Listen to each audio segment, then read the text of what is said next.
Man, this place is hopping. If being out on a ranch and seeing a couple snakes terrified you, you probably shouldn't come anywhere near this Coliseum. But we're about to jump right to the middle of it. And can you hear it? I mean, actually, like on the other side of the arena, it sounds like a distant waterfall. That's the rattlesnakes. Let's go check it out.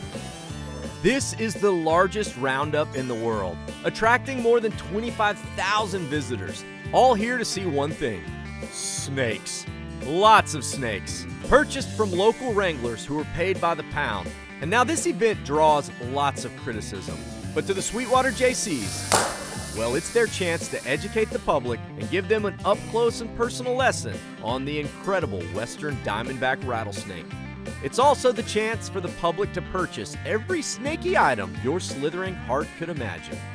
Add this to my mad science lab. Look, Miss Snake Charmer. There she is. Royalty. She is the queen of all rattlesnakes. Crowned just last night, the Snake Charmer pageant is just one of the many traditions here. And the JCs put on everything as a way to further and fundraise for their mission of community service and leadership. And what better place for an interview than the pit? This is JC Rob McCann. Welcome to the pit. So, Rob, let me start. I'm glad we're in this pit and not that one. Well, the pit over here, you just don't want to be in there. That's where all the weigh-in snakes that come into the roundup, they go into the big pit first. Then they take a short trip over here. This is where we weigh them and measure them. This is where all the action starts at the world's largest rattlesnake roundup. Wow. And what's probably most surprising is that none of these guys have ever been bit.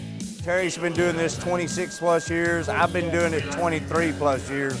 I'm not scared of rattlesnakes, but I have a very, very healthy respect for this animal. What we do this whole show for is educating the public. If we could keep one kid from getting bit, everything we do through the whole year has become worth it. That's well said. And in this pit, Terry Hollywood Armstrong runs the show, weighing and measuring each snake so the research can be sent to Texas Parks and Wildlife, who make sure the Texas rattlesnake population stays strong. And after the snakes are researched, it's on to the milking pit with Dennis Cumbie. Yep, I just said milking rattlesnakes. Oh boy. Chet, we're here in the milking pit at the roundup. You know what this entails, don't you?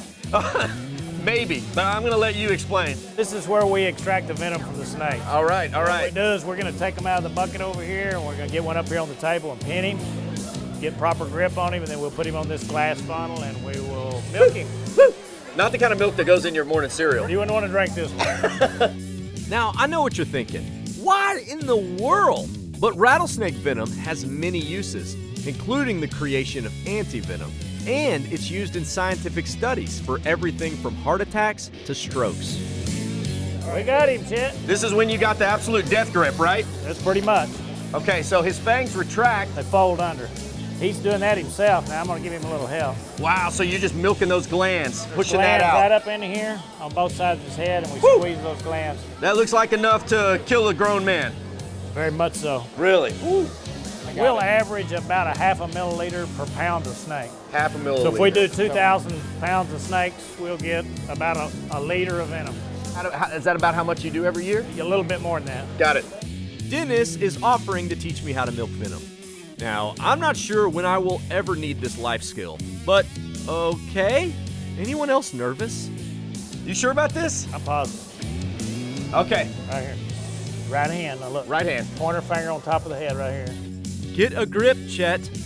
No, literally, and it better be a good one.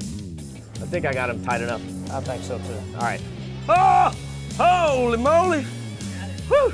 I'm telling your wife. I got one, guys.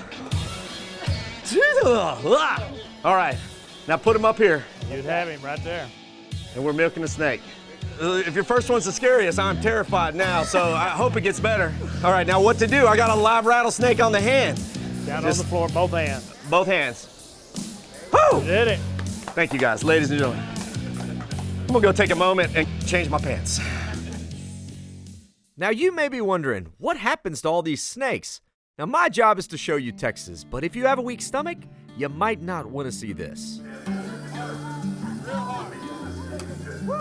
You see, 60 years ago when the roundup started, local law enforcement had become overwhelmed with nuisance calls on snakes in homes and schoolyards. So they started this event to help control the population. And even to today, JCs are very careful with how many snakes they kill each year. And by some accounts, the overall population is only getting stronger. Now, this event definitely draws criticism. It can certainly feel barbaric to outsiders, like some old vestige of the Wild West that should also go the way of the buffalo, especially to those who don't live around snakes. However, there's no denying, here in West Texas, it's more than just a fest. It's part of their cultural heritage. And staying true to the rules of the Wild West, well, no part of the snake is wasted. Because if you're gonna kill it, you better eat it. And that's exactly what they do. A Sweetwater delicacy. And this is Chef Cheyenne Parks. All right, so you find that this is most people's first time to ever eat rattlesnake? A lot of people, yes, we do have those that come every year just for the snake. Yeah. But we've had people from Canada, Japan, all over the world. What? A lot of the time they're expecting fish, they're expecting chicken, so they bite into expecting one thing and it's totally opposite what they were expecting. It was deep fried rattlesnake. It's a lot like frying catfish. And does it taste like catfish? It tastes like snake. It's a taste of its own. There's no taste like anything. It's snake. Cheyenne is now the unintended king of fried snake. They gave me the recipe and said, you can play with it, do what you want. And past 4 years, I've had the best snake according to everybody else. Best rattlesnake cook in Texas. The only rattlesnake cook in Texas. Now, it's bone in. It's bone in, and that's actually one of the harder parts about eating rattlesnake is because you've got the rib bones. Sure. So the best part is right down the backbone, there's a good chunk of meat. Okay. Right down that back strip. I had a gentleman last year, he went through like 10 boats of snake. So it is a bit of an acquired taste, but once you're hooked, you're in for the long haul. Pretty much. All right, man, well now I gotta try some for myself. Time to order a boat of snake. There it is, rattlesnake. Thank you. All right, gotta find a place to sit to eat this. All right, winter rattlesnake dinner. I got, I don't know, maybe a half dozen pieces of rattlesnake here. Now look at all this. Look, you got the full rib cage bones right there. I shouldn't think about this too much. I'm just gonna go in. Well, my friend, tastes like rattlesnake. You know what? It's seasoned really well. There's those big top parts of meat that Cheyenne was talking about. Chicken-like, frog leg-like. It's clean tasting like chicken, but it's chewy. But you know what it most reminds me of? Eating alligator. Oh, that's a good piece of meat. Never mind. My mama told me not to leave anything on the bone. I'm not sure what's bone and what's meat. I must say that when you're at the Rattlesnake Roundup, this right here is at least one mandatory meal that you have to eat. When in Sweetwater, you must dine like the Sweetwaterians. I can't get right. To see the full episode or to get info about how to visit this spot, trip on over to thedaytripper.com.